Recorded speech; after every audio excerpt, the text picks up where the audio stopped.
সুপ্রিয় শ্রোতা, আসসালামু আলাইকুম। মুসলিম ইতিহাসে সবচেয়ে বেদনাদায়ক দৃশ্যটি রচিত হয় কারবালা প্রান্তরে 61 হিজরির 10 মহররম। এদিন শাহাদাত বরণ করেন হযরত মুহাম্মদ সাল্লাল্লাহু আলাইহি সাল্লামের প্রিয় দৌহিত্র হযরত হুসাইন রাদিয়াল্লাহু তাআলা আনহু। তার শাহাদাত বরণের মাধ্যমে প্রতিষ্ঠিত হয় অন্যায়ের প্রতিবাদ ও ন্যায়ের আদর্শের জন্য আত্মত্যাগের মহিমা। এ বেদনা বিধুর ও শোকবিহ্বল ঘটনার প্রেক্ষাপট রচিত হয় ধীরে ধীরে, একটু একটু করে। আর আজ আমরা উপস্থাপন করছি কারবালা প্রান্তরের ঐতিহাসিক সেই মর্মান্তিক কাহিনীটি।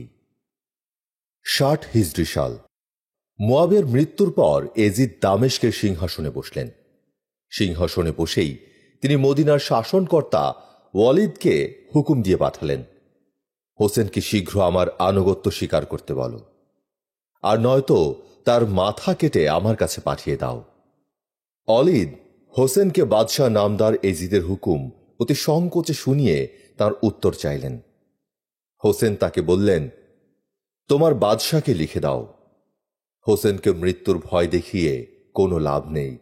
এক আল্লাহ ছাড়া সে আর কাউকে ভয় করে না, আর সত্যের পথ থেকে এক মুহূর্তের জন্যেও হোসেন বিচ্যুত হবে না। হোসেন দেখলেন মদিনায় থাকা আর নিরাপদ নয়। তাই তিনি পরিবার পরিজন নিয়ে ২রা শাবান মক্কার দিকে চললেন। তার জন্মভূমি মদিনা, শৈশব ও যৌবনের লীলাভূমি মদিনা, নবী করিম সাল্লাল্লাহু আলাইহি সাল্লামের রওজা পাকে পবিত্র মদিনা। বহুদিন পর আজ তাকে ছেড়ে যেতে হলো। এজিদের তীব্র বিদ্বেষ বাসনা আজ নগ্ন মূর্তি ধারণ করেছে। চারদিকে এজিদের গুপ্তচর গোপনে গোপনে ঘুরে বেড়াচ্ছে। শাবান মাসের শেষ দিকে মক্কা এসে তিনি 3 মাসের জন্য একটু শান্তি পেলেন। হাসান মুয়াবিয়ার প্রাধান্য স্বীকার করেছিলেন, কিন্তু নিজের ইচ্ছা মতো তার উত্তরাধিকারী নির্বাচন করবার কোনো অধিকারই মুয়াবিয়ার ছিল না। শর্ত ছিল এই যে মুয়াবিয়ার মৃত্যুর পর জনসাধারণই মুসলিম সাম্রাজ্যের খলিফা মনোনীত করবে। কিন্তু এই শর্তের বিরুদ্ধে মুয়াবিয়া এজিদ যাতে খলিফা হতে পারে তার জন্য আপ্রাণ চেষ্টা করেন। হোসেন নির্ভীকভাবে এই অন্যায়ের বিরুদ্ধে দাঁড়ালেন। নবীজির নাতি ও বীরশ্রেষ্ঠ আলীর পুত্র হয়ে কি করে তিনি অসত্যকে স্বীকার করবেন? প্রাণের ভয়ে তিনি ভীত ছিলেন না। হাসিমুখে সত্যের জন্য প্রাণ বিসর্জন দেওয়াই তো ইসলামের শহীদ হওয়ার আদর্শ। অন্যায়কে অসত্যকে বরণ করার চাইতে শাহাদাতকে গ্রহণ করাই তিনি ন্যায় বলে মনে করলেন। মদিনায় থাকতে এবং মক্কাতে এসেও তিনি গোপনে সংবাদ পেলেন কুফার প্রায় ১.৫ লক্ষ মুসলমান তাঁকেই খলিফার পদে মনোনীত করবে এবং কুফার নিকটবর্তী ফোরাত নদীর কূলে তিনি এসে দেখা দিলেই তারা তাঁর পক্ষে অস্ত্র ধারণ করবে। জ্ঞানী ও বহুদশা বন্ধু বান্ধব ও আত্মীয় স্বজনদের ইচ্ছার বিরুদ্ধে ও তাঁদের শত বাধা নিষেধ উপেক্ষা করে পরিবারের সবাইকে নিয়ে তিনি কুফায় যাওয়ার জন্য প্রস্তুত হতে লাগলেন। বিশ্বাসঘাতক হিসেবে কুফাবাসীদের একটি বদনাম ছিল, তার পরিচয় পূর্বেই পেয়েছি, কিন্তু সরল প্রাণ হোসেন তাদের আশ্বাস বাক্যে এবারও বিশ্বাস স্থাপন করলেন। ইমাম হোসেন মক্কা এসে তার চাচাতো ভাই মুসলিমকে পাঠালেন কুফায়, কুফাবাসীদের আন্তরিকতা পরীক্ষা করবার জন্য। আগে থেকে তাদের মনোভাব না জেনে হঠাৎ কুফায় যাওয়া তিনি সমীচীন মনে করলেন না। দীর্ঘ পথ অতিক্রম করে মুসলিম কুফায় পৌঁছলেন। দারে মুখতার নামে একটি বাড়িতে তিনি উঠলেন। মুসলিমের আগমনে প্রায় ২০,০০০ কুফাবাসী হোসেনের প্রতি আনুগত্য স্বীকার করে তাঁর কাছে প্রতিজ্ঞাবদ্ধ হল। নোমান ছিল তখন কুফার শাসনকর্তা। এজিদের বিপক্ষে এতগুলো লোক হোসেনের পক্ষে চলে যাওয়ায় নোমান একটি সভা আহ্বান করে কুফাবাসীদের হুঁশিয়ার করে দিল। নানাভাবে ভয় ও লোভ দেখিয়ে সকলকে হোসেনের পক্ষ ত্যাগ করতে নোমান নানাভাবে চেষ্টা করতে লাগল। শেষে কুফাবাসীদের মধ্যে যারা মুসলিমের কাছে হোসেনের পক্ষ গ্রহণ করে স্বীকৃত হয়েছিল তারা একে একে এজিদের দলে ভিড়ে গেল। ধর্মের পরিবর্তে তারা দুনিয়ার আরাম আয়েশের কাছে নিজেদেরকে বিক্রি করে দিল। এজিদের জন্য এত করা সত্ত্বেও নোমানকে এজিদের পছন্দ হল না। তিনি তার চাইতে আরো কড়া ও নির্মম প্রকৃতির একজন লোক পাঠাবার বন্দোবস্ত করলেন। নিজ বংশের ওবায়দুল্লাহ নামে একজন নিষ্ঠুর স্বভাবের লোককে কুফার শাসনকর্তা করে পাঠালেন। এজিদ তাকে হুকুম করলেন কুফায় গিয়ে মুসলিমের মাথা এবং সম্ভব হলে হোসেনের মাথাও যেন তাকে উপহার স্বরূপ পাঠিয়ে দেওয়া হয়। ওবায়দুল্লাহ কুফা এলো মুসলিম আর হোসেনকে একেবারে খতম করে দিতে। কুফার দারুল হুকমাতে অর্থাৎ শাসনকর্তার আবাসগৃহতে উঠে উবায়দুল্লাহ তার নিজস্ব পদ্ধতিতে কাজ করতে আরম্ভ করলেন। জামে মসজিদের একটি সভায় ওবায়দুল্লাহ কঠোর স্বরে সকলকে বললেন, হোসেনের পক্ষে যে আনুগত্য স্বীকার করবে বা যোগদান করবে তাকে আমি পিষে মেরে ফেলব। ওবায়দুল্লাহর এই ভীতি প্রদর্শনে হোসেনের প্রতিনিধি মুসলিমের কাছে যেতে বা আহলে বায়াতের পক্ষে কোনো কিছু করতে বা বলতে দুর্বল মনা কুফাবাসীরা আর সাহসী পেল না। দুঃখের বিষয়, এই সভায় এমন অনেক মুসলমান ছিলেন যারা নবীজিকে নিজের চোখে দেখেছেন, তার মুখের অমৃত বাণী শুনেছেন, কিন্তু ভ্রান্ত মুসলিম শাসকদের ধোঁকাবাজিতে, অস্ত্রের ভয়ে এবং প্রচুর অর্থের লোভে অধিকাংশ লোকেরই মুখ বন্ধ হয়ে গেল। চোখের সামনে কুফাবাসীদের হোসেনের পক্ষ ত্যাগ করতে দেখে মুসলিমের দারে মুখতারে থাকা আর নিরাপদ মনে করলেন না। তার দুঃখ হল কুফাবাসীরা তাকে দাওয়াত করে এনে এভাবে বিশ্বাসঘাতকতা করল, কিন্তু কুফাবাসীদের স্বভাবই যে তাই ছিল। দারে মুখতার ছেড়ে তিনি হানি নামে একজন অবস্থাপন্ন ও সম্ভ্রান্ত কুফাবাসীর ঘরে উপস্থিত হলেন। হানি ছিলেন নবীজির একজন বিশিষ্ট সাহাবী। তার বয়স ছিল প্রায় 90-এর কাছাকাছি। হানি মুসলিমকে সাদরে গ্রহণ করে অতি আরামের সঙ্গে একটি গুপ্ত কক্ষে লুকিয়ে রাখলেন। ওবায়দুল্লাহ এক গুপ্তচর নিযুক্ত করল মুসলিমকে খুঁজে বের করতে। গুপ্তচরটির নাম ছিল মাকাল। মাকাল কুফার বড় মসজিদে গিয়ে যারা নামাজ পড়ছিল তাদের দিকে লক্ষ্য করতে লাগল। মাকাল দেখল একজন লোক খুব ভক্তি ভরে ধীর স্থির হয়ে নামাজ পড়ছেন। মাকাল মনে মনে ভাবল, এই লোকটি নিশ্চয়ই আহলে বায়েত অর্থাৎ নবীজির বংশধরদের প্রতি শ্রদ্ধাশীল হবে। তা না হলে এরূপ আন্তরিকতার সঙ্গে এজিদের প্রতি ভক্তিমান ব্যক্তি কখনোই নামাজ পড়তে পারে না। লোকটির নামাজ শেষ হয়ে গেলে মাকাল খুব বিনীতভাবে তাকে গিয়ে বলল, দেখুন, আপনাকে দেখে মনে হয় আপনি নিশ্চয়ই ইমাম হোসেনকে ভক্তি করেন। আমিও আহলে বায়াতের দলের লোক। আমি অনেক দূর থেকে এসেছি। ইমাম হোসেনের যে প্রতিনিধি কুফায় আছেন তিনি কোথায় তা যদি অনুগ্রহ করে জানাতেন, তবে তাঁর হাতে ইমাম হোসেনকে দেবার জন্য 3000 দিরহাম আমি অর্পণ করতাম। মাকাল ঠিকই ঠাউরেছিল। ভক্ত নামাজি লোকটি ছিলেন আহলে বায়াতের দলের লোক। তার নাম ছিল আউসাজা। আর আউসাজা জানতেন ইমাম হোসেনের প্রতিনিধি মুসলিম কোথায় আছেন। আউসাজা খুব খুশি হলেন ইমামের প্রতি শ্রদ্ধাশীল একজন অপরিচিত লোককে রেখে। তিনি মাকালকে নিয়ে চললেন হানির বাড়িতে। হানির বাড়ি এসে মাকাল মুসলিমের সম্মুখে পবিত্র কোরআন ছুঁয়ে প্রতিজ্ঞা করল মুসলিমের গুপ্ত ঠিকানা সে বাইরের কারো কাছে প্রকাশ করবে না। মাকাল হানির বাড়ি থেকে বাইরে এসেই মনের আনন্দে ছুটল ওবায়দুল্লাহর কাছে। ওবায়দুল্লাহর একজন লোক হানির বাড়িতে এসে বৃদ্ধ হানিকে ভুলিয়ে ভালিয়ে নানা আশ্বাস দিয়ে নিয়ে গেল ওবায়দুল্লাহর কাছে। ওবায়দুল্লাহ হানিকে দেখে বলল, দেখো, বিবি ফাতেমার বংশের লোকদের যারা ভালোবাসে, আমার বংশের লোকেরা তাদের কখনো রেহাই দেয়নি। তুমি মুসলিমকে আশ্রয় দিয়েছ। এই বলেই গুপ্তচর মাকালকে তার সামনে হাজির করে বলল, একে চেনো? বৃদ্ধ হানি মুহূর্তের মধ্যে সব বুঝে ফেললেন। ওবায়দুল্লাহ মুসলিমকে ধরিয়ে দেওয়ার জন্য হানিকে আদেশ দিল।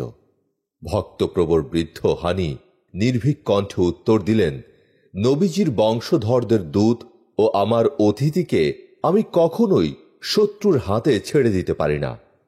শুনে রাগে ওবায়দুল্লাহ হাতের কাছে এক লোহার শিক তুলে হানির নাকের ওপর আঘাত করল। রক্তের ফোয়ারা ছুটল। এ করেও ওবায়দুল্লাহর সাধ মিটল না। বৃদ্ধ হানিকে উলঙ্গ করে তার হাত পা বেঁধে তাকে চাবুক মারতে হুকুম দিল। হানি চুপ করে রইলেন। 1-2 করে 500 ঘা বেত মারা হল। তবুও তিনি কোনো প্রতিবাদ করলেন না। শেষে তিনি অজ্ঞান হয়ে পড়লেন। হাত পায়ের বাঁধন যখন খুলে দেওয়া হলো, তখন দেখা গেল বৃদ্ধ হানি অমর লোকে চলে গেছেন। তার আত্মা পৃথিবীর সকল সুখ দুঃখের অতীত হয়ে আল্লাহর সান্নিধ্য লাভ করেছে। ঘরে বসে মুসলিম বৃদ্ধ হানির এই অপূর্ব আত্মত্যাগের কথা শুনলেন। তিনি তার 2 নাবালক পুত্রকে কাজী সোরাইয়ের গৃহে রেখে বের হয়ে গেলেন। পথে এসে তিনি কুফাবাসীদের আহ্বান করে বললেন, আহলে বায়াতকে যারা ভালোবাসো তারা আমার সঙ্গে এসো। এই অন্যায়ের প্রতিশোধ আমাদের নিতেই হবে। সাহায্য দানের এই সুবর্ণ সুযোগ। মুসলিমের করুণ আবেদনে 20,000 লোক তার পক্ষে অস্ত্র ধারণ করে চলল ওবায়দুল্লাহর বাড়ি ঘেরাও করতে। যুদ্ধ আরম্ভ হল। মুসলিম সেই 20,000 লোকের সাহায্যে ওবায়দুল্লাহর দুর্গ প্রায় দখল করে ফেলবেন। এমন সময় কুফার প্রধান ব্যক্তিগণ দুর্গের প্রাচীরে উঠে মুসলিমের পক্ষে যুদ্ধরত কুফাবাসীদের যুদ্ধ থেকে নিরস্ত্র হতে বলল এবং নানাভাবে তাদের ভয় দেখাতে লাগল। প্রধানদের সতর্কবাণী শুনে কুফাবাসীরা একে একে মুসলিমের দল ছেড়ে চলে যেতে লাগল। বাকি রইল মাত্র 30 জন লোক। তখন সন্ধ্যা হয়ে এসেছে। মাগরিবের নামাজের সময় হয়েছে। মুসলিম সেই অবশিষ্ট 30 জনকে নিয়ে মসজিদে গেল নামাজ পড়তে।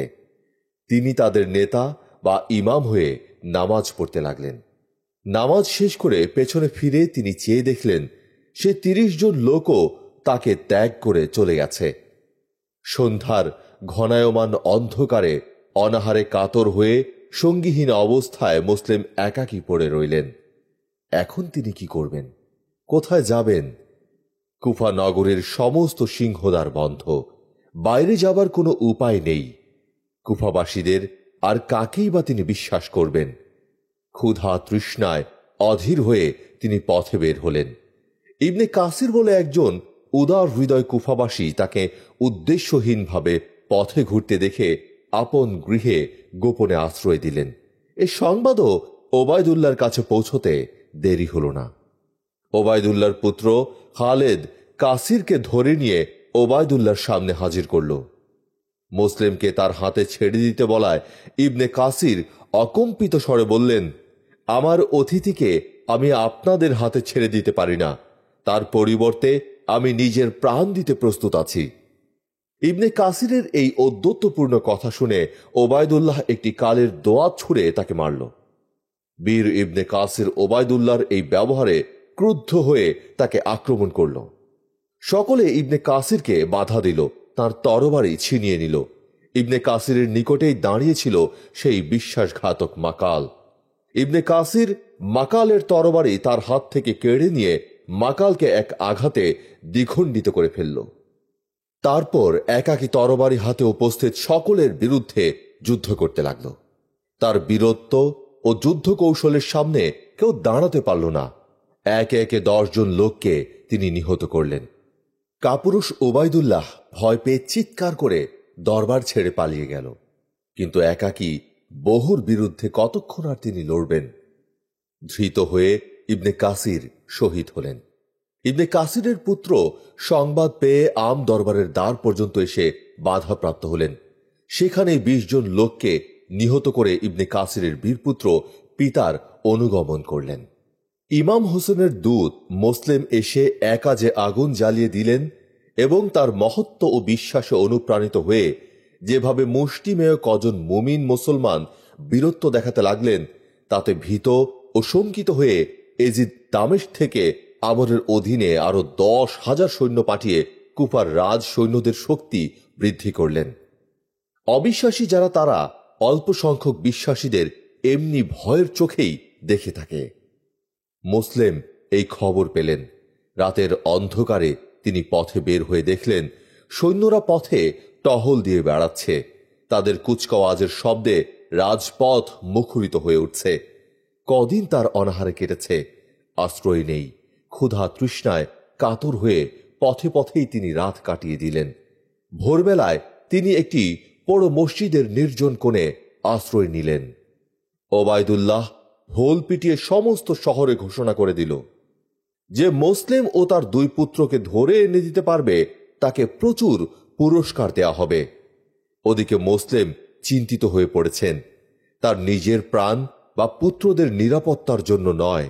এই সময়ে ইমাম হোসেন যদি সরল বিশ্বাসে কুফায় এসে উপস্থিত হন, তবে তার বিপদের আর সীমা থাকবে না। কিন্তু লোক পাঠিয়ে যে তাকে সংবাদ দেবেন, সে পথ বন্ধ। এভাবে দুশ্চিন্তা ও উদ্বেগের ভেতর দিয়ে তার রাত কেটে গেল। প্রভাতের আলো ধীরে ধীরে চারদিকে ছড়িয়ে পড়ল। মুসলিম ঘুরতে ঘুরতে এক গলিতে এসে পড়লেন। গলির ধারে একটি বাড়ির সম্মুখে এক বৃদ্ধা বসে তসবিহ হাতে আল্লাহর নাম জপ করছিলেন। মুসলিম তার কাছে গিয়ে বললেন, মা, আমাকে একটু পানি খাওয়াতে পারেন?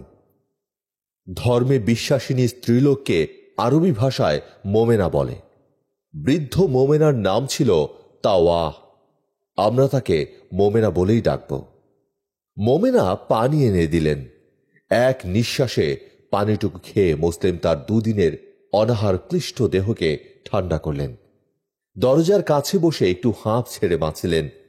মোমেনা তাকে বললেন, বাবা, তোমার মুখ দেখে মনে হচ্ছে তোমার কিছুই খাওয়া হয়নি।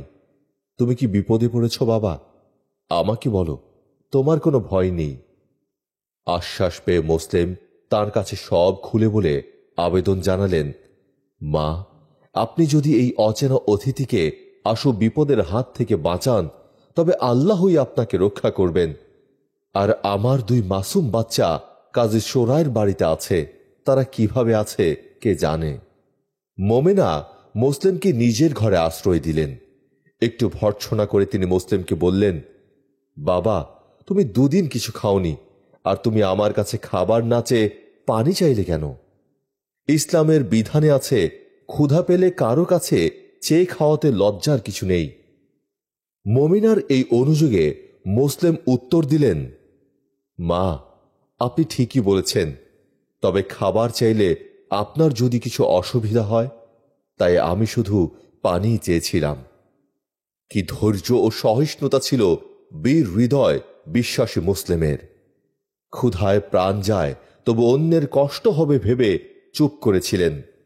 মোমেনার ঘরে যা ছিল তা তিনি নিয়ে এসে দিলেন। মুসলিম তৃপ্তির সঙ্গে আহার করে একটি নির্জন ঘরে শুয়ে পড়লেন। দরদি মোমেনা মুসলিমের অশেষ দুঃখ বিপদের কথা চিন্তা করে কাঁদতে লাগলেন। হায়রে নারীর প্রাণ! অচেনা এক অতিথির দুঃখে তার কোমল প্রাণ ব্যথিত হয়ে উঠেছে। মোমেনা কাঁদছেন। এমন সময় তার পুত্র এসে উপস্থিত। মা কাঁদছেন দেখে পুত্র জিজ্ঞাসা করল, তুমি কাঁদছ কেন মা? মোমেনা তাকে আগে শপথ করিয়ে নিয়ে সব কথা খুলে বললেন। শুনে পুত্র চুপ হয়ে গেল। খুশিতে তার প্রাণ নেচে উঠল। যাকে ধরবার জন্য আমির ওবায়দুল্লাহ বিপুল অর্থ পুরস্কার ঘোষণা করেছেন, আজ সেই লোক তারই ঘরে নিশ্চিন্তে শুয়ে। মোমেনার পুত্র ছিল ওবায়দুল্লাহর একজন সামান্য কর্মচারী। নিঃশব্দে ঘর থেকে বের হয়ে সে ওবায়দুল্লাহকে এই সুসংবাদটি দিয়ে এলো। মুসলিম নিরুদ্বেগ বিশ্রাম করছেন। এমন সময় ঘোড়ার কুরের আওয়াজ পেয়ে তার তন্দ্রা ছুটে গেল। তিনি বুঝতে পারলেন শত্রু সৈন্য তাকে ধরতে এসেছে। মুসলিম ভাবলেন, মোমেনার ঘরে থাকা আর ভালো হবে না, কারণ সৈন্যরা হয়তো মোমেনার ঘর বাড়ি পুড়িয়ে ফেলবে। সহৃদয়া মাতৃস্বরূপা বৃদ্ধার কোনো কষ্টের কারণ হবেন, এ তার সহ্য হল না। তিনি বাইরে চলে এলেন। মোমেনা তার হাত ধরে বললেন, বাবা, তুমি যেও না, আমি মরি তাও ভালো। কিন্তু ততক্ষণে শত্রু সৈন্য নিকটে এসে পড়েছে। তড়িৎ গতিতে তিনি একাকী ৩০০ শত্রু সৈন্যের সম্মুখীন হলেন। বিবি ফাতেমা বংশের একজন মাত্র লোক ৩০০ সৈন্যের বিরুদ্ধে লড়াই করছেন। একটা দৃশ্যের মতো দৃশ্য বটে। মুসলিমের সম্মুখে দাঁড়ায় কার সাধ্য? দুই হাতে তরবারি চালিয়ে তিনি একে একে ৫০ জন সৈন্যকে ধরাশায়ী করলেন। সৈন্যদলের অধিনায়ক ইবনে আস সাহস হারিয়ে পেছনে হটে গেল। আস বুঝতে পারল 300 লোক মুসলিমের বীরত্বের সম্মুখে তুবড়িবাজির মতো উড়ে যাবে। সে আরো সৈন্য সাহায্য চেয়ে ওবায়দুল্লাহর কাছে লোক পাঠালো। আরো নতুন সৈন্য এসে পড়ল। নতুন সৈন্যদলের অধিনায়ক আসকে বিদ্রুপের স্বরে বললেন, একজনকে বন্দী করতে তোমরা 300 জন পারলে না? এত বড় আশ্চর্য! আস উত্তর দিল, এই একজনই 1000 জনের সমান। আজ যদি মুসলিমকে সাহায্য করবার জন্য একটি মাত্র লোক থাকত, তবে যুদ্ধের ময়দানকে সে তুলোধুনো করে দিত। নববলে বলিয়ান হয়ে শত্রু সৈন্য আবার মুসলিমকে আক্রমণ করল। একজনের বিরুদ্ধে শত শত জন। তবুও বীর কেশরী মুসলিম অপরাজিত রইলেন। একজন লোককে তারা এখন পর্যন্ত কাবু করতে পারছে না, অথচ তাদের সৈন্যের সংখ্যা একে একে কমে আসছে। কি করবে ঠিক করতে না পেরে তারা পিছু হটে গেল। সম্মুখ যুদ্ধে মুসলিমের সঙ্গে এটে ওঠা যাবে না দেখে তারা এক হীন কৌশলের আশ্রয় গ্রহণ করলেন। পথের মাঝখানে একটি গর্ত খুঁড়ে তার উপর লাঠি চাপা দিয়ে নরম মাটি ও ঘাস বিছিয়ে তারা একটি ফাঁদ তৈরি করল। তারপর দুজন সৈন্য মুসলিমকে আক্রমণ করবার ভান দেখিয়ে এগিয়ে গেল। যুদ্ধক্লান্ত মুসলিম তীব্র বেগে তাদের আক্রমণ করতেই তারা পিছে সরতে লাগল। মুসলিমও তাদের ধাওয়া করতে করতে সামনের দিকে ছুটলেন। ছুটতে ছুটতে তিনি সে ফাঁদের উপর পা দিতেই গর্তের মধ্যে পড়ে গেলেন। কাপুরুষ শত্রু সৈন্যরা তখন অসহায় ও আবদ্ধ মুসলিমকে চারদিক থেকে পাথর ছুঁড়ে মারতে লাগল। তার সমস্ত শরীর দিয়ে রক্তের স্রোত বয়ে চলল। তবুও বীরের মতো তিনি তাদের বাধা দিতে লাগলেন। একটি পাথর এসে তার ললাটে আঘাত করল। যন্ত্রণায় অধীর হয়ে তিনি চিৎকার করে বললেন, শত্রুর হাতে শহীদ হওয়া আনন্দের কথা, কিন্তু তোমরা আমাকে কুফায় ডেকে এনে এমনি ভাবেই আতিথ্যের পরিচয় দিলে, মেহমানদের সঙ্গে এরূপ নির্মম ভাবেই ব্যবহার করলে। যাক, আমাকে একটু পানি দাও, বড় তৃষ্ণা।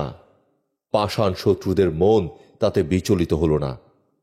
পানি তো দিলই না, অধিকন্তু ইবনে ওমর নামে একজন সৈন্যাধ্যক্ষ তাকে বিদ্রুপ করে বলল, পানির পরিবর্তে মৃত্যুর স্বাদই এখন ভালো করে গ্রহণ করো। তারা মুসলিমকে পানি দিল না। সমস্ত শক্তি একত্র করে তিনি আবার বললেন, আমার জন্য আমি চিন্তা করি না, কিন্তু একটি অনুরোধ, আমার মৃত্যুর পর তোমরা একজন লোক দিয়ে হোসেনকে বলে পাঠিও তিনি যেন এই শত্রুর পুরীতে না আসেন। আর একটি পাথর তার মাথায় এসে লাগল। মুসলিম অজ্ঞান হয়ে পড়লেন। এই একমাত্র সুযোগ, তবুও শত্রুরা এগোতে সাহস করে না। কি জানি যদি আহত বাঘের মতো আবার সে মরণ কামড় দেয়। শেষে বোকায়ের নামে একজন সাহসী সৈন্য তরবারি বাগিয়ে যেই মুসলিমকে ধরতে যাবে অমনি তার জ্ঞান ফিরে এলো। ক্ষিপ্র গতিতে বোকায়ের তরবারি কেড়ে নিয়ে তিনি তাকে মৃত্যুর দ্বারে পৌঁছে দিলেন। এমন সময় একটি নেজা এসে তার পিঠে বিদ্ধ হল, আর তিনি নিজেকে সামলাতে পারলেন না। অজ্ঞান হয়ে মাটিতে পড়ে গেলেন। মুসলিম শহীদ হলেন। বাকি রইল তাঁর 2 বালক পুত্র। ওবায়দুল্লাহর চর চারদিকে ছুটল। দুশ্মনের একটি চিহ্নকেও বাঁচিয়ে রাখা নিরাপদ নয়। হারেস নামে এক পাষণ্ড অবশেষে পুত্রদের সন্ধান পেল। পবিত্র, সরল ও নিষ্পাপ বালক দুটিকে নিহত করে তাদের কচি দুটি মাথা নিয়ে এসে হারেস ওবায়দুল্লাহর সম্মুখে রাখল। ছিন্ন শির দুটি দেখে ওবায়দুল্লাহ ভীষণ চটে গেল। এ কি করেছ? বাদশাহ নামদার এজিদ যদি মুসলিম পুত্রদের জীবিত অবস্থায় চেয়ে পাঠান, তখন আমি কি করব? এই বলে সে হারেসকে এক আঘাতে সমন সদনে পাঠিয়ে দিল। ওবায়দুল্লাহ মুসলিম, ইবনে কাসির ও বৃদ্ধ হানির ছিন্ন শির এজিদকে উপহার স্বরূপ পাঠাল। এই অপূর্ব উপহার লাভ করে বাদশাহ এজিদ যে খুশি হয়েছিলেন সে বিষয়ে সন্দেহ নেই। বীর মুসলিম নিহত হন জিলহজ মাসে। হজের মাসকে জিলহজ মাস বলে। 10 জিলহজ মক্কা শরীফে হজ ব্রত উদযাপিত হয়।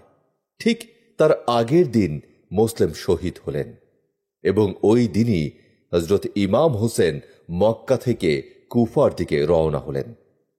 একজন ওই তারিখে শহীদ হলেন আর একজন ওই তারিখে শহীদ হতে যাত্রা করলেন। কি অদ্ভুত যোগাযোগ! হজরত ইমাম হোসেন প্রত্যেক বছর মদিনা থেকে পায়ে হেঁটে মক্কা এসে হজ করতেন, কিন্তু এবার ঠিক হজের পূর্বদিন তিনি মক্কা ছেড়ে কুফার দিকে চললেন। কিছুদিন আগে তিনি জানতে পারলেন এজিদের লোক এসে হজের দিন তাকে গ্রেপ্তার করবে। তাকে গ্রেপ্তার করলেই তার পক্ষের লোকেরা নিশ্চয়ই এজিদের লোকদের বাধা দেবে এবং পবিত্র হজের দিনে পবিত্র কাবা গৃহের প্রাঙ্গণেই হয়তো রক্তারক্তি আরম্ভ হবে। তা তিনি কখনোই হতে দেবেন না। তারপর তিনি জানেন তিনি যেখানেই যাবেন শত্রুরা তার পিছু পিছু ধাওয়া করবেই। ওদিকে কুফার অধিবাসীরা তাকে এজিদের বিরুদ্ধে সমর্থন করবে বলে আশা দিয়েছে। ভরসা আছে সেই সাহায্য লাভ করে তিনি এজিদের সকল দুর্নীতি দূর করবেন, আবার এক ধর্ম রাষ্ট্রের সৃষ্টি করবেন। এই সব ৭-৫ ভেবে তিনি মক্কা ছেড়ে কুফার উদ্দেশ্যে দীর্ঘ মরুপথে যাত্রা করলেন। কাল হজের দিন, আর আজ হোসেন চললেন মক্কা ছেড়ে। এই দিনের জন্য হোসেন কত আকুল আগ্রহে সারাটি বছর কাটাতেন। কবে আসবে হজের দিন? কাবা শরীফের পবিত্র কালো গেলাফ ধরে তিনি কত কাঁদতেন, লাব্বাইক লাব্বাইক, প্রভু এই যে আমি, এই যে আমি বলে আল্লাহর উদ্দেশ্যে নিজেকে নিবেদন করতেন। বছরের সেই একটি দিন কাল আসবে, আর আজ তিনি চললেন মক্কা ছেড়ে। বন্ধু বান্ধব ও আত্মীয় স্বজন তার মঙ্গল কামনা করে আল্লাহ হাফেজ বলে বিদায় দিচ্ছেন। কাবা ঘরের কালো আবরণ যেন বেদনায় আরো কালো হয়ে উঠেছে। জমজমের পানি যেন ব্যথিতের অশ্রু হয়ে টলমল করছে। মক্কার পথ হোসেনের বিদায় মুহূর্তে অব্যক্ত বেদনায় ধূলিধূসর হয়ে উঠেছে। গাছপালা, পাহাড় পর্বত চারদিক থেকে মাথা নুইয়ে বলছে, আল্লাহ হাফেজ, বিদায়, ফরজন্দে রসুল, বিদায়। পরিবারের সবাই সঙ্গে চলেছেন। শুধু ফাতেমা সোগরা বলে তাঁর পীড়িতা কন্যাকে হোসেন মক্কায় রেখে যাচ্ছেন। সোগরা ছুটে এসে হোসেনের গলা জড়িয়ে ধরে বললেন, আব্বা, তুমি ফিরে আসবে তো? আসবো মা, আবার আসব। সোগরার মনটা যেন তবু সান্ত্বনা মানতে চায় না। পিতার হাত ধরে অস্ফুট স্বরে বললেন, আল্লাহ হাফেজ। হোসেনের কাফেলা ধীরে ধীরে মরুপথে অদৃশ্য হয়ে গেল। উৎক্ষিপ্ত বালু রাশিতে দূর দিগন্তের কালো মশিরেখা আরো স্পষ্ট হয়ে উঠল, যেন হোসেনের সকল অস্তিত্ব চিরদিনের জন্য মক্কার মরুমাটি থেকে মুছে গেল। বালুর ঝড় উন্মত্তের মতো বলে চলল, আল বেদা, আল বেদা, বিদায়, বিদায়, মরুর দুলাল। ইমাম হোসেনের কাফেলা চলেছে সুদীর্ঘ মরুপথ দিয়ে। হোসেন জানেন তিনি মৃত্যুকে বরণ করতে চলেছেন, তবুও তিনি নির্ভয়ে চলেছেন। শহীদ হয়ে শহীদের রক্তের ভেতরে তিনি বিশ্বাস ও আত্মত্যাগের জ্বলন্ত উদাহরণ রেখে যাবেন। শহীদ হোসেনের কথা স্মরণ করে ধর্মের জন্য সকলে আত্মত্যাগ করতে ভবিষ্যতে অনুপ্রাণিত হবে। আল্লাহ ও তার রসুলের কথা হোসেনের পবিত্র রক্তের অক্ষরে লিখিত হয়ে চিরদিন পৃথিবীর বুকে উজ্জ্বল শোভা পাবে। ইসলামকে শক্তিশালী করার জন্যই যেন হোসেনের শাহাদাত আল্লাহর অভিপ্রেত ছিল, তাই তিনি নিশ্চিত মৃত্যুর মুখে ছুটে চলেছেন। ধীরে ধীরে কাফেলা ইরাকের সীমান্ত পার হয়ে চলল। মন জেলে খোজাইমাতে এসে তিনি একদিনের জন্য বিশ্রাম করলেন।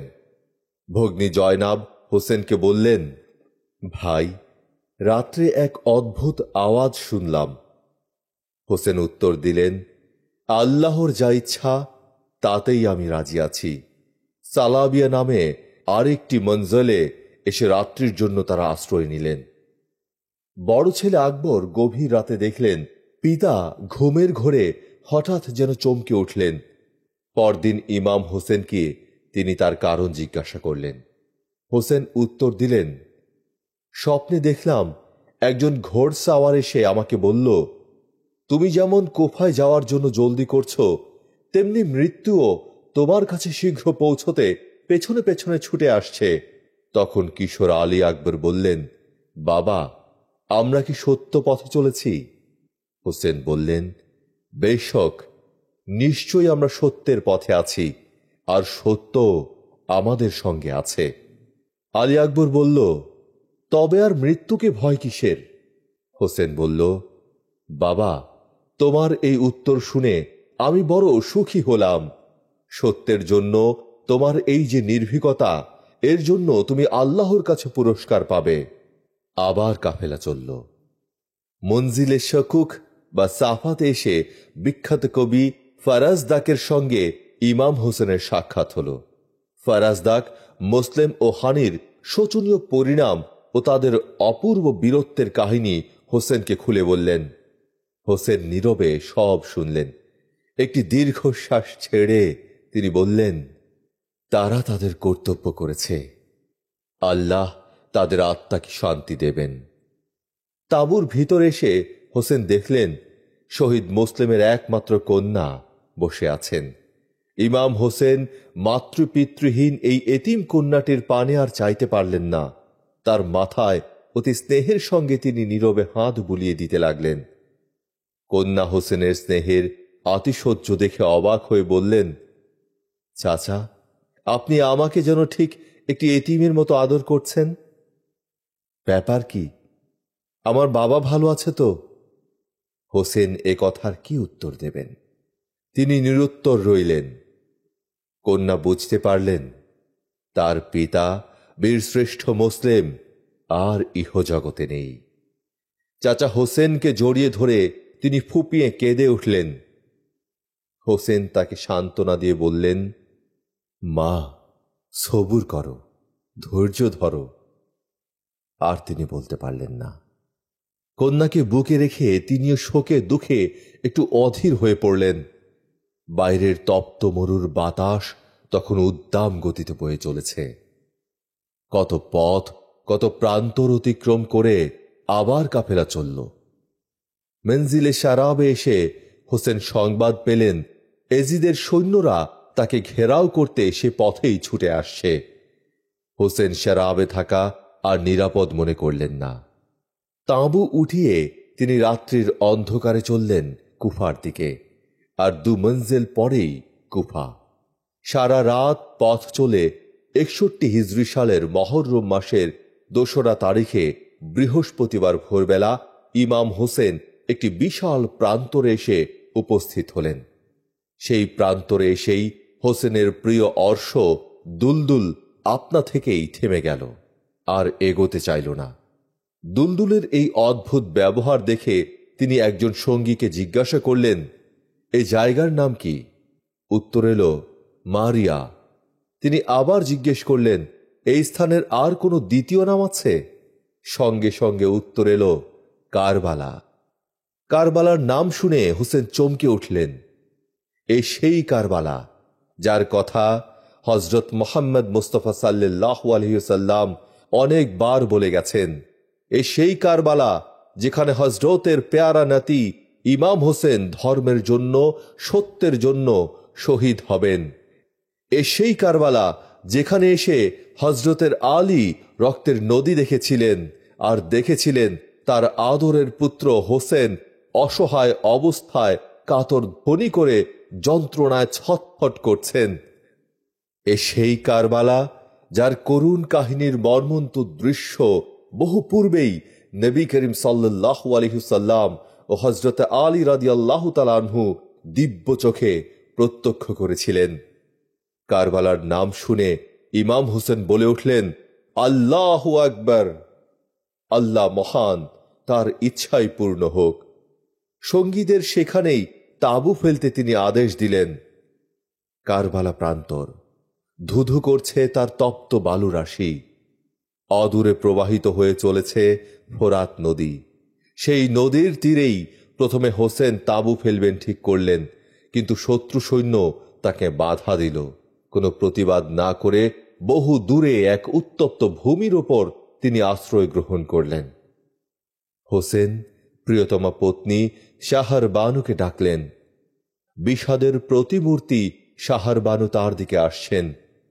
আপনা থেকেই একটি দীর্ঘ নিঃশ্বাস হোসেনের বুকের ভিতর থেকে বেরিয়ে এলো। এই শাহর বানু পারস্যের শাসানীয় বংশের শেষ সম্রাট ইয়াজদেগারের কন্যা। কত সুখে ও জাঁক জমকের মধ্যে তিনি লালিত পালিত হয়েছেন, আর আজ কি অশেষ দুঃখ কষ্টের ভেতরেই না তিনি পড়তে যাচ্ছেন। শাহর বানু এসে স্বামীর চিন্তাক্লিষ্ট মুখের দিকে চাইলেন। হায়, আজ তিনি বা কি বলে স্বামীর মনে শান্তি দেবেন, মৃত্যুর মুখে তাকে প্রবোধ দেবেন। হোসেন বীর স্বরে শাহর বানুকে বললেন, যদি আমি ক্ষত বিক্ষত হয়ে পড়ি বা শহীদ হই, তবে তুমি যেন বিচলিত বা অধীর হয়ে মাতম করো না। ধৈর্যের সঙ্গে আল্লাহর সমস্ত কাজে রাজি থেকো। প্রসন্ন মুখে তার সমস্ত আঘাত বুকে পেতে নিও। স্বামীর কথা শুনে শাহর বানুর দু চোখ অশ্রুতে ভরে গেল। তিনি নীরবে কাঁদতে লাগলেন। ভগ্নী জয়নাব বললেন, ভাই হোসেন, তোমার এ কথা শুনবার আগে আমার মরাই ভালো ছিল। মাতামহ হজরত মোহাম্মদ সাল্লাল্লাহু আলাইহি সাল্লামের মৃত্যু দেখেছি, পিতা আলীর শাহাদাত দেখেছি, খাতুনে জান্নাত মা ফাতেমার বিদায় দৃশ্য দেখেছি, ভাই হাসানের মৃত্যুর পাণ্ডুর মুখ দেখেছি। একমাত্র ভাই হোসেন, আজ সেও আমাকে তার মৃত্যুর কথা শোনাচ্ছে। এর চাইতে আমার মৃত্যু যে ভালো ছিল। হোসেন ভগ্নীর হাতখানা তুলে ধরে সস্নেহে বললেন, বোন, আল্লাহর উপর ভরসা করো, তিনি যে মঙ্গলময়। হোসেনের এই শেষ বাণী। পরিবার পরিজনের মধ্যে শোকের বন্যা ছুটে গেল। আসন্ন বিদায়ের বেদনায় সকলে অধীর হয়ে উঠল। কুফার শাসনকর্তা ওবায়দুল্লাহর দূত এসে হোসেনের হাতে একখানা পত্র দিল। পত্রে লেখা ছিল, বাদশাহ নামদার এজিদের অধীনতা স্বীকার করো, নয়তো তোমার মৃত্যু অনিবার্য। হোসেন এসে কাসেদকে জবাব দিলেন, স্রষ্টাকে ভুলে যে সৃষ্ট জীবের এত দুর্বার আকাঙ্ক্ষা, এত স্বার্থপরতা ও লোভ, তাকে আমি এর উত্তরে আর কি বলবো। কাসেদ ফিরে গেল। চরমপত্রের এই উত্তর শুনে ওবায়দুল্লাহ উপস্থিত সকলকে জিজ্ঞাসা করল, তোমাদের মধ্যে কে হোসেনকে হত্যা করতে যাবে? সকলেই নিরুত্তর। কে যাবে এই হীনতম কাজ করতে? কার হাত উঠবে ইমাম হোসেনের শির ছিন্ন করতে? কেউ সাহসী হচ্ছে না দেখে ওবায়দুল্লাহ বলল, ইবনে সাদ, তুমি রায় প্রদেশের শাসনভার লাভ করবার জন্য লালায়িত। আমি এখনই ফরমান লিখে দিচ্ছি, তুমি রায় প্রদেশের সর্বময় কর্তা হবে। যাও, তোমার উপরেই হোসেনকে নিহত করবার ভার দিলাম। ইবনে সাদ আনন্দে ওবায়দুল্লাহর আদেশ মতো হোসেনের পানি বন্ধ করে দিল। এসব করেও সন্তুষ্ট না হয়ে ওবায়দুল্লাহ ইবনে হাজাজকে আরো 5,000 সৈন্য দিয়ে পাঠালো, যাতে হোসেন এক ফোঁটা পানি ফোরাত নদী থেকে নিতে না পারে। এদিকে ওবায়দুল্লাহর কাছ থেকে চিঠির পর চিঠি আসছে, সৈন্যের পর সৈন্য আসছে। সীমার, কলবি, কায়েস প্রভৃতির অধীনে আরো হাজার হাজার যোদ্ধা কারবালা প্রান্তরে এসে ভরে গেল। 72 জনের বিরুদ্ধে 22,000 সৈন্য এসে জমায়েত হল। কিন্তু হোসেনের শির কোথায়? অধীর হয়ে ওবায়দুল্লাহ ইবনে সাদকে বলে পাঠালেও, যুদ্ধ আরম্ভ করো, নয়তো রায় প্রদেশের পাট্টা ফিরিয়ে দাও। ইবনে সাদ এবার যুদ্ধ করবার জন্য প্রস্তুত হতে লাগল। প্রখর জ্যৈষ্ঠ মাস, 8ই মহরম। পানি বন্ধ হয়ে গেছে। পিপাসায় কণ্ঠতালু শুকিয়ে উঠেছে। ডাইনে বামে পেছনে তপ্ত মরুবালুর ঘূর্ণিবার্তা, আর সম্মুখে স্নিগ্ধ শীতল বাড়ি বহর করে ফোরাত নদীর স্রোত সূর্যের আলোতে ঝলমল করছে। তৃষ্ণায় ছাতি ফেটে যাচ্ছে, কিন্তু শত্রু সৈন্য 2 তীর ঘিরে দাঁড়িয়ে আছে। এক কাতরা পানি যেন হোসেন না পায়। কোলের শিশু বুকের দুধ না পেয়ে মার কোলে কাঁদছে। ছেলেমেয়েরা তৃষ্ণায় আকুল হয়ে কাঁদছে। ওই তো দেখা যায় পানি, কিন্তু তৃষ্ণায় যে তাদের বুক ফেটে যাচ্ছে। বয়স্ক যারা, তারা ঠোঁটে ঠোঁট চেপে বসে আছেন। এ অন্যায় অবিচারের বিরুদ্ধে কোনো অভিযোগ তাদের নেই। আল্লাহর ওপর তারা একান্তভাবে নির্ভর করে আছেন। কিন্তু শিশুরা, তারা আর কত সহ্য করবে? হোসেন বহুবার আবেদন করেছেন, অন্তত অবুঝ শিশুদের একটু পানি দাও, তারা কি অপরাধ করেছে? কিন্তু শত্রুরা তার কথায় কর্ণপাত করেনি। 9 মহররম ইবনে সাদ আজ হোসেনকে আক্রমণ করবে। 22,000 সাহসী ও দুর্ধর্ষ সৈন্য পাঠানো হয়েছে। আরো দলে দলে সৈন্য আসছে। সে আসার যেন আর বিরাম নেই। এখন আর কোনো ওজোর আপত্তির কারণ থাকতে পারে না। যুদ্ধ আজ শুরু করতেই হবে, নইলে ইবনে সাদ তার বহু প্রার্থিত রায় প্রদেশের অধিকার লাভ হারাবে। ইমাম হোসেন ইবনে সাদের উদ্দেশ্য বুঝতে পেরে তার ভাই আব্বাসকে পাঠালেন, অন্তত আজকের মতো আক্রমণ স্থগিত রাখতে। শুধু আজকের দিন শেষবারের জন্য প্রাণ ভরে আল্লাহকে তিনি ডাকবেন। অনেক বাক বিতণ্ডার পর ইবনে সাদ রাজি হল। দিন গেল, রাত্রি এলো। ইমাম হোসেন আল্লাহর স্মরণে ভক্ত অনুচর ও পরিবারের সকলের সঙ্গে রাত কাটিয়ে দিলেন। একে একে আকাশের তারা বিদায় নিয়ে চলে যাচ্ছে। রাতের অন্ধকার উন্মন্ন হয়ে উঠেছে। শুধু সুখ তারাটি তখনও জল জল করে দূরের আকাশে অম্লান হয়ে ফুটে আছে। কারবালার প্রান্তরে আজ কি এক করুণ দৃশ্য দেখবে, সেই আশঙ্কায় উদয় পথের রবি রক্তিম হয়ে উঠল। ভোরে নামাজ শেষ করার সঙ্গে সঙ্গেই শত্রুর শিবির থেকে যুদ্ধের দামামা বেজে উঠল। ইমাম হোসেন নবীজির তলোয়ার হাতে নিলেন, নবীজির পবিত্র শিরস্তান মাথায় দিলেন। তারপর যুদ্ধের ময়দানে গিয়ে আক্রমণোদ্যত সৈন্যদের উদ্দেশ্যে বারবার বলতে লাগলেন, ভাই কুফাবাসী মুসলমান, আমি তোমাদেরই আহ্বানে এখানে এসেছিলাম অসত্যের বিরুদ্ধে আমার দাবি প্রমাণ করতে। আমার দাবি তোমরা জানো। এজিদ মুসলমান হয়েও ইসলামের সকল আদর্শ ক্ষুণ্ণ করে। রাজশক্তির লোভে ইসলামের মর্মকথাকে পদদলিত করে তোমাদের ভ্রান্ত পথে নিয়ে চলেছে।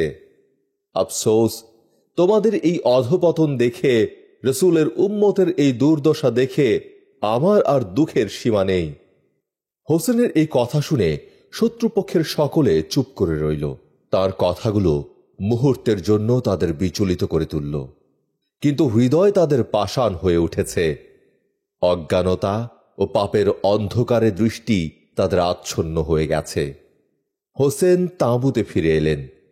পরিবারের সকলকে একত্র করে তিনি বললেন, আমার মৃত্যুতে তোমরা অধীর হয়ে কাপড় ছিঁড়ে বা মাথায় আঘাত করে শোক প্রকাশ করো না। আল্লাহর কথা মনে করে সবুর করো, ধৈর্য ধরো। হোসেন এবার তার প্রিয় ঘোড়া দুলদুলে চড়ে যুদ্ধক্ষেত্রে গেলেন। আবার তিনি শত্রু সৈন্যদের লক্ষ্য করে উদাত্ত ও ধীর গম্ভীর স্বরে সত্যের নির্দেশ, সত্যের দাবি প্রমাণ করতে চেষ্টা করলেন। তিনি বলতে লাগলেন, তোমরা আল্লাহ ও তার রসুলকে ভক্তি করো, মানো, নামাজ পড়ো, কোরআন শরীফ পড়ো। আর আজ কোন সাহসে তোমরা সেই আল্লাহর রসুল মোহাম্মদ সাল্লাল্লাহু আলাইহি সাল্লামের নাতি হোসেনকে নিহত করতে সমবেত হয়েছ? যে পানি কুকুর বিড়ালে খায়, সেই পানি পর্যন্ত তোমরা হোসেনের জন্য বন্ধ করে দিয়েছ। কিন্তু আমার রক্তে রঞ্জিত কারবালার মরু প্রান্তর চিরদিন সত্যাশ্রয়ী পথিকের আত্মত্যাগের পথে উচ্চারিত করবে, উদ্বুদ্ধ করবে। শহীদের রক্তের নিশান অনন্তের বাণী বহন করে চিরদিন সগৌরবে উঠতে থাকবে। হোসেনের এই কথা শুনেও শত্রুর প্রাণ টলল না। তবু তিনি শেষবারের মতো বললেন, আমার কথা আমি শেষ করেছি। এখন তোমাদের মধ্যে কে আছো যে রসুলের বংশের প্রতি ভালোবাসা দেখিয়ে আমাকে একটু পানি দিতে পারো? আমার বাচ্চারা আজ 3 দিন পানি না খেয়ে তৃষ্ণায় কাতর হয়ে তাপড়াচ্ছে। শুধু তাদের জন্য আমাকে কোনো দরদি বন্ধু 1 কাতরা পানি দিতে পারো? বলো, শীঘ্র বলো, আর সময় নেই। দুর্বৃত্ত পাষাণ হৃদয় সীমার চিৎকার করে বলে উঠল, যে পর্যন্ত তোমার মৃত্যু না হবে সে পর্যন্ত তোমাকে আমরা পানি দেব না। শত্রুপক্ষ থেকে তখন হোর নামে একজন বীর পুরুষ আর সহ্য করতে না পেরে হোসেনের আকুল আবেদনে বিচলিত হয়ে তার দিকে ছুটে এলেন। হোর বললেন, আপনার বিরুদ্ধে এতক্ষণ পর্যন্ত যা করেছি তার জন্য ক্ষমা ভিক্ষা করছি, আল্লাহ যেন আমাকে মাফ করেন। হোসেন হোরের হাত ধরে বললেন, ভাই, তোমার এই মনের বল ও ঔদার্য দেখে সন্তুষ্ট হলাম। মানুষ কত অন্যায় করে, আল্লাহ তা সব মাফ করে দেন। তিনি তো গফুর রহিম, ক্ষমাশীল প্রভু। হোরকে পক্ষ ত্যাগ করতে দেখে ইবনে সাদ আর অপেক্ষা করা সঙ্গত মনে করলেন না। সৈন্যদের হোসেনকে আক্রমণ করতে হুকুম দিলেন। মহামতি হোর ইমাম হোসেনের অনুমতি নিয়ে অমিত তেজে শত্রু সৈন্যের সম্মুখীন হলেন। হোসেনের পানি বন্ধ করার জন্য হোর শত্রু সৈন্যদের খুব তিরস্কার করলেন, আর সে তিরস্কারের জবাব এলো তীরের মুখে। হোর একা শত্রুদের আক্রমণ করলেন। তিনি যেদিকে ঘোড়া ছুটিয়ে যান সেদিককার সৈন্যরাই পেছনে হটে যায়। একাকী শত্রু সৈন্য ধ্বংস করে তিনি মৃত্যু দেশের স্তূপের ওপর স্তূপ তৈরি করতে চলেছেন। একজনের বিরুদ্ধে সহস্রজন কিছুই করতে পারছে না। বিশ্বাসের এমনই শক্তি, এ কল্পনা নয়, ইতিহাসের অতি সত্য কথা। হোর অপূর্ব বীরত্ব দেখিয়ে একাকী বহু সৈন্য মৃত্যুমুখে পাঠিয়ে দিলেন। এমন সময় হঠাৎ তাঁর ঘোড়ার পা কেটে গেল। ঘোড়া থেকে নেমে তিনি পায়ে হেঁটেই শত্রুর সকল আক্রমণ রোধ করতে লাগলেন। তালোয়ার আর নেজা চালিয়ে শত্রু সৈন্যদের এক দিক থেকে ধ্বংস করে চললেন। ইমাম হোসেন আরেকটি ঘোড়া হোরকে পাঠিয়ে দিলেন। যুদ্ধ ও আত্মরক্ষা করতে করতেই অপূর্ব কৌশলে তিনি ঘোড়ার সাওয়ার হলেন। আবার পূর্ণবেগে যুদ্ধ চলল। সমস্ত দেহ রক্ত ও আঘাতে লাল হয়ে উঠেছে, তবু অবিশ্রান্ত গতিতে তরবারি উঠছে আর পড়ছে। ইবনে সাদ দেখল, কাছাকাছি থেকে যুদ্ধ করলে হোরের অসির সম্মুখে কেউ টিকতে পারবে না। তখন সে সৈন্যদের হুকুম দিল পেছনে হটে এসে দূর থেকে তীরের পর তীর মারতে। শত্রু সৈন্য পেছনে সরে গিয়ে ঝাঁকে ঝাঁকে তীর ছুঁড়ে হোরকে ক্ষত বিক্ষত করে তুলল। হোর তবুও নেজা দিয়ে তীর ঠেকাতে লাগলেন। এমন সময় সীমার তাকে চার দিকে ঘিরে ফেলল। একাকী হোর বীরের মতো সেই শত্রুবুহের মধ্যে ধ্বংসের লীলা চালাতে লাগলেন। কিন্তু আর কতক্ষণ? সমস্ত শরীর তার তীরে ছেয়ে গেছে, আঘাতে আঘাতে জর্জর হয়ে গেছে। কাসওয়ার আরেকটি নেজার আঘাত মেরে হোরকে কাবু করে ফেলল।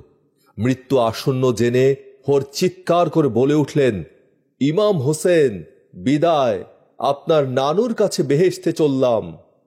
তাঁবুর কাছে বসে ইমাম হোসেন এই বীরের যুদ্ধ দেখছিলেন।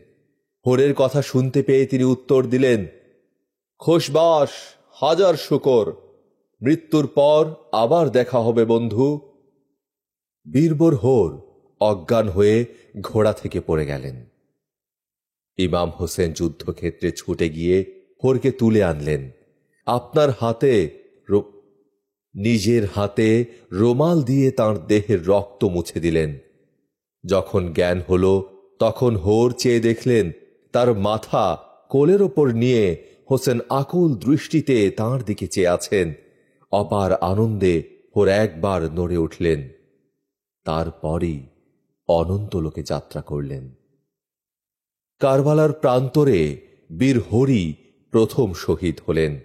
তারপর হলেন তার ভাই মুসাব, তার পুত্র আলী, তারপর হোরের গোলাম গোর্রা। প্রত্যেকেই অসীম বীরত্ব দেখিয়ে বহু শত্রু সৈন্য ক্ষয় করে শাহাদাত লাভ করলেন। আর যতবারই একজন যুদ্ধক্ষেত্রে নিহত হয়ে পড়ে যান, ততবারই হোসেন নিজের প্রাণ তুচ্ছ করে তাঁদের মৃতদেহ আপন হাতে তুলে নিয়ে এসে তাঁবুর কাছে রাখতে লাগলেন। কিন্তু আফসোস, ইমাম হোসেন যখন শেষে শহীদ হলেন তখন তার পবিত্র দেহকে তুলে আনবার জন্য আর কেউই জীবিত ছিল না। গোররা শহীদ হবার পর এলেন জুহায়ের। শত্রুরা তাকে সমবেতভাবে আক্রমণ না করে সামরকে পাঠালো জুহায়েরের সঙ্গে যুদ্ধ করতে। বলা বাহুল্য, সামর চোখের নিমিষেই নিহত হয়ে ভূমিশয্যা গ্রহণ করল।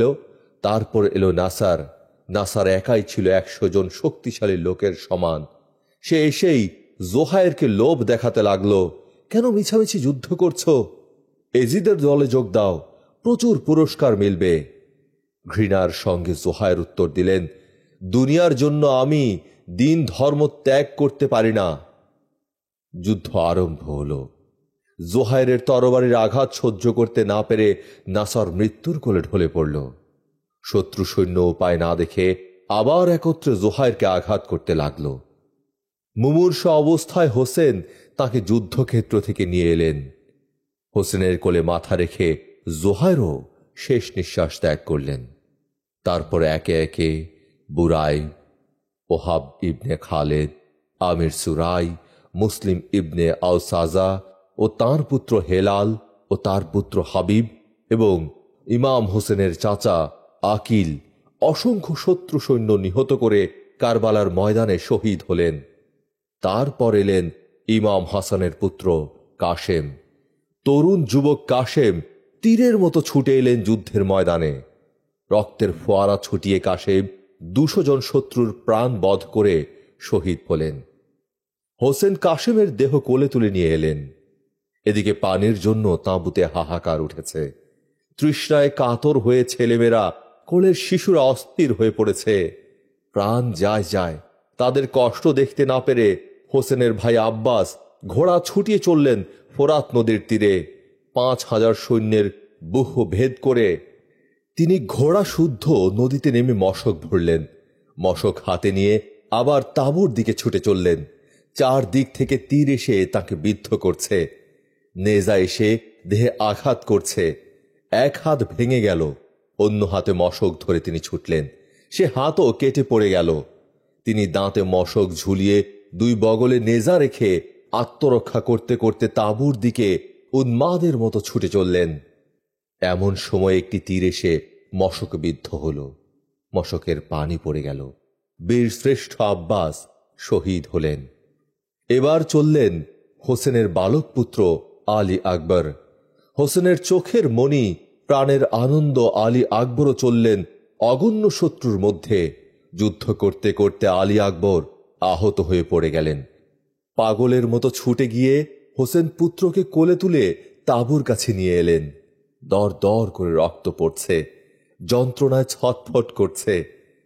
পিতা হোসেন সে দৃশ্য দেখে পাগলের মতো কেঁদে উঠলেন, হায় রে বাবা আমার, তোকেও শত্রুরা আঘাত করেছে। এত আদরের বাচ্চা আমার, তোকে এক ফোঁটা পানি পর্যন্ত দিতে পারি না। বাবা আমার, বড় আরামে ঘুমিয়ে পড়েছ। ঘুমোও, বেহেশতে আবার দেখা হবে। এতক্ষণ পর্যন্ত হোসেন শোকে ভেঙে পড়েননি, কিন্তু চোখের সামনে আলী আকবর শহীদ হলেন দেখে তিনি অধীর হয়ে উঠলেন। হায় রে পিতার প্রাণ! ইতিহাস লেখে আলী আকবরের মৃত্যুর পর হোসেনের কালো চুল মুহূর্তের মধ্যেই সাদা হয়ে যায়। শোকের প্রতিমূর্তি হোসেন তাঁবুর সম্মুখে বসে আছেন। বীর সঙ্গী ও আত্মীয় যারা ছিলেন তারা একে একে অশেষ বীরত্ব দেখিয়ে শহীদ হয়েছেন। তাদের মৃতদেহ তার পাশেই পড়ে আছে। বুকের ধন আলী আকবর তারই কোলে মাথা রেখে শেষ নিঃশ্বাস ত্যাগ করেছে। হোসেন ভাবছেন, আমার রক্তপাত না হলে বিপথগামী মুসলমানদের চৈতন্য হবে না। আমাকে শহীদ হতে হবে, এই হয়তো আল্লাহর ইচ্ছা। এবার হোসেন স্বয়ং যুদ্ধক্ষেত্রে গেলেন। তার পক্ষে যুদ্ধ করবার আর যে কেউ বেঁচে নেই। ময়দানে এসে তিনি দাঁড়ালেন। একা অটল অচল পর্বতের মতো স্থির হয়ে যখন তিনি খাড়া হলেন, তখন শত্রুদের মনে এক অপূর্ব ত্রাসের সঞ্চার হল। 3 দিন ধরে এক ফোঁটা পানি তিনি পান করেননি। একদিকে শত্রু সৈন্য কাতারে কাতারে সজ্জিত হয়ে দাঁড়িয়ে আছে, আর অন্যদিকে কিছু দূরে তাঁবুর ভেতর চরম দুর্দশার মধ্যে তার স্ত্রী শাহরবানু, বোন জায়নাব ও উম্মে কুলসুম এবং কন্যা ফাতেমা শোকে কাতর হয়ে পড়ে আছেন। আর রোগ শয্যায় শায়িত তার পুত্র জয়নুল আবেদিন, আর শাহর বানু কোলে 6 মাসের শিশু আলী আসগর। মা শাহর বানুর বুকের দুধ শুকিয়ে গেছে। অবোধ শিশু আলী আসগর কাঁদতে কাঁদতে এমন স্থির হয়ে নিঃশব্দে পড়ে আছে, কাঁদলেও আর চোখের পানি ঝরে না, সব যে শুকিয়ে গেছে। পানি নাই, আজ 3 দিন থেকে এক ফোঁটা পানিও কারো ঠোঁটে পড়েনি। হোসেন যুদ্ধক্ষেত্রে দাঁড়িয়ে আছেন, কি করবেন তিনি? এক হাতে চোখের পানি মোছেন, আর এক হাতে তরবারি ধারণ করে শত্রুর আক্রমণ প্রতীক্ষা করছেন। হোসেন আর একবার শেষবারের জন্য চিৎকার করে বললেন, আমাকে সাহায্য করবার জন্য কি কেউ নেই? রুগ্ন জয়নুল আবেদিন বিছানায় শুয়ে শুনতে পেলেন পিতা হোসেন বলেছেন, আমাকে সাহায্য করার জন্য কি কেউ নেই? কি, আমার বাবাকে সাহায্য করতে কেউ নেই? আমি তো এখনো মরিনি। অসুস্থ দুর্বল দেহে জয়নুল আবেদিন হঠাৎ খাড়া হয়ে তাঁবুর বাইরে ছুটে এলেন। উম্মে কুলসুম তাড়াতাড়ি ছুটে এসে তাকে ধরে আবার বিছানায় শুইয়ে দিলেন। ময়দান থেকে হোসেন যখন উচ্চস্বরে বললেন, আয় মা সকিনা, ফাতেমা, আয় প্যারা শাহর বানু, কুলসুম, আমার সালাম, তাঁবু থেকে করুণ কণ্ঠে ধ্বনিত হল, আল বেদা, আল বেদা, আল ফেরাক, আল ফেরাক, বিদায়, বিদায়। প্রিয়জনের কণ্ঠে শোকের আভাস পেয়ে হোসেন আবার ফিরে এলেন তাঁবুতে। হায় রে মমতা, হায় রে পিতার প্রাণ, স্বামীর ব্যাকুলতা, ভাইয়ের ভালোবাসা। হোসেন ফিরে এলেন, কন্যা সকিনাকে বুকে চেপে ধরলেন। মা, মা কাঁদিস নে মা, তোরা আমাকে প্রসন্ন চিত্তে বিদায় দে। বোন কুলসুমকে বললেন, বোন, আমাকে একটা ছেঁড়া কাপড় দাও তো। বোনের কাছে ছেঁড়া কাপড় নিয়ে হোসেন যুদ্ধের পোশাকের নিচে তা পরিধান করলেন। তিনি জানতেন তার মৃত্যু হওয়া মাত্র শত্রুরা তার দেহ থেকে যুদ্ধের পোশাক ছিনিয়ে নেবে। তার নিচের ছেঁড়া পোশাক তখন তার দেহের আব্রু রক্ষা করবে। ছেঁড়া কাপড় দেখে হয়তো তা কেউ নেবে না। হোসেন আবার তাঁবুর বাইরে এলেন। আর একবার পেছনে চাইতেই চোখে পড়ল দুধের বাচ্চা আলী আসগর শাহর বানুর কোলে মৃতপায় হয়ে উঠেছে। আজ 3 দিন থেকে সে বুকের দুধ পায়নি। আর একটু পানি, এক কাতরা পানি পর্যন্ত তার কচি ঠোঁট স্পর্শ করেনি। হোসেন আর দেখতে পারলেন না। বাচ্চাকে 2 হাত দিয়ে তুলে ধরে যুদ্ধের ময়দানে ছুটে এলেন। বাচ্চাকে দেখিয়ে তিনি শত্রু সৈন্যদের বললেন, তোমাদের চোখে আমি না হয় দোষ করেছি, কিন্তু এই দুধের শিশু তোমাদের কি করেছে? তার জীবনের স্পন্দন কচি ঠোঁটের কাছে এসে ধুকধুক করছে, একটু পানি তাকে দাও। সমস্ত সৈন্য চুপচাপ দাঁড়িয়ে রইল। পাপিষ্ঠ হরমুলা একটি তীর ছুঁড়ে হোসেনের এই আকুল আবেদনের উত্তর দিল। তীর এসে আলী আসগরের গলদেশে বিদ্ধ হল। একবার মাত্র চমকে উঠে আলী আসগর হোসেনের হাতের ওপরই মারা গেলেন। পাষাণে বুক বেঁধে হোসেন চেয়ে দেখলেন তার দুধের শিশু তাকে ফাঁকি দিয়ে কোথায় চলে গেল। বাবারে আমার, আর তোর পানির দরকার হবে না। অসহায় হয়ে আর তুই তৃষ্ণায় ছটফট করবি না। হোসেন স্থির হয়ে দাঁড়িয়ে শত্রু সৈন্যদের আবার লক্ষ্য করে বললেন, আমাকে তোমরা মদিনায় ফিরে যেতে দাও। আর আর একটু পানি দাও, তৃষ্ণায় ছাতি ফেটে যাচ্ছে। আরেকটি কথা, আমি এখন একেবারে একা, তোমরা আমার সঙ্গে একে একে এসে যুদ্ধ করো। শত্রুরা তাকে মদিনায় ফিরে যেতে বা একটু পানি দিতে রাজি হল না, তবে একক যুদ্ধে তারা সম্মত হল। একজন করে লোক আসে আর হোসেনের সামনে দাঁড়াতে না দাঁড়াতেই চিরতরে ধূলিশয্যা গ্রহণ করে। আবার প্রতিজ্ঞা ভঙ্গ করে শত্রুরা তাকে একযোগে আক্রমণ করল। তুমুল যুদ্ধ আরম্ভ হল, একের বিরুদ্ধে বহু। কিন্তু এই অসম যুদ্ধেও হোসেনের সঙ্গে শত্রুরা এঁটে উঠতে পারল না। যুদ্ধ করতে করতে হোসেন আবার তাঁবুর দিকে চলে গেল। অসহায় পরিজনদের দুর্দশার কথা মন থেকে তিনি কিছুতেই মুছে ফেলতে পারলেন না।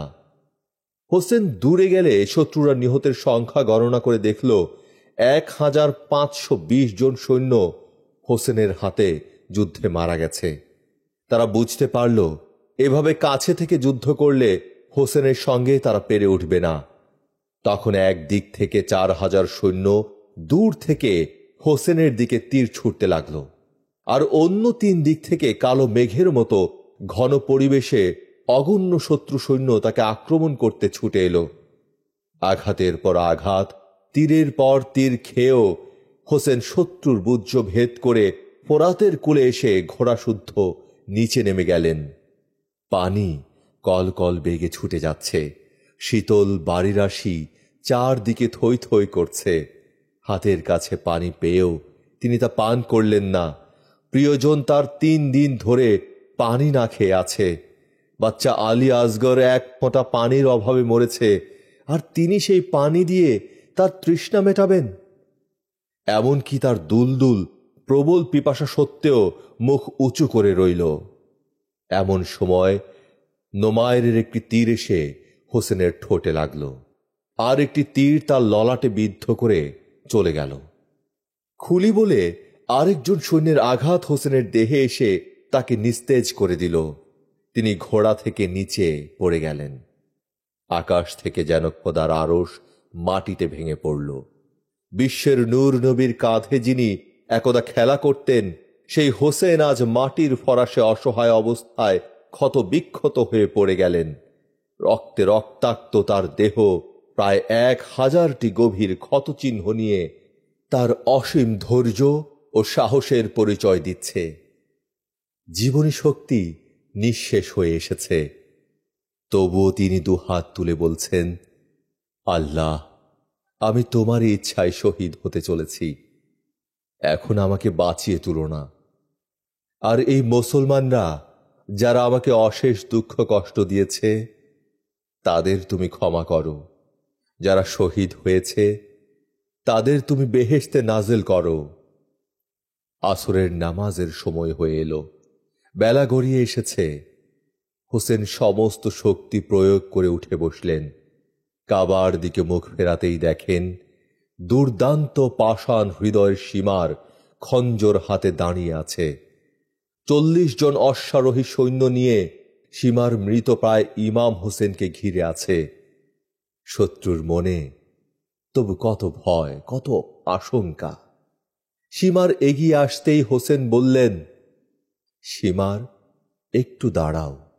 আমি যখন নামাজ পড়তে সেজদা দেব, আল্লাহর উদ্দেশ্যে মাটিতে মাথা ঠেকাবো, তখন তুমি পেছন থেকে খঞ্জর চালিও। সামনে থেকে আমার গলা তুমি কখনো কাটতে পারবে না। সেখানে যে আমার নানা নবী করিম হযরত মুহাম্মদ সাল্লাল্লাহু আলাইহি সাল্লামের পবিত্র চুম্বন রেখা অঙ্কিত আছে।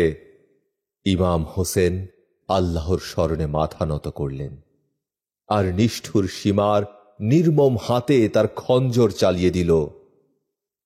হোসেনের শির দ্বিখণ্ডিত হয়ে পড়ে গেল। খুন, কারবালার মাটি লাল করে, আকাশের বুক রাঙা করে খুন ছুটল। শহীদের পবিত্র দেহের খুন। 4 দিক থেকে শব্দ হল, হায় হোসেন, হায় হোসেন।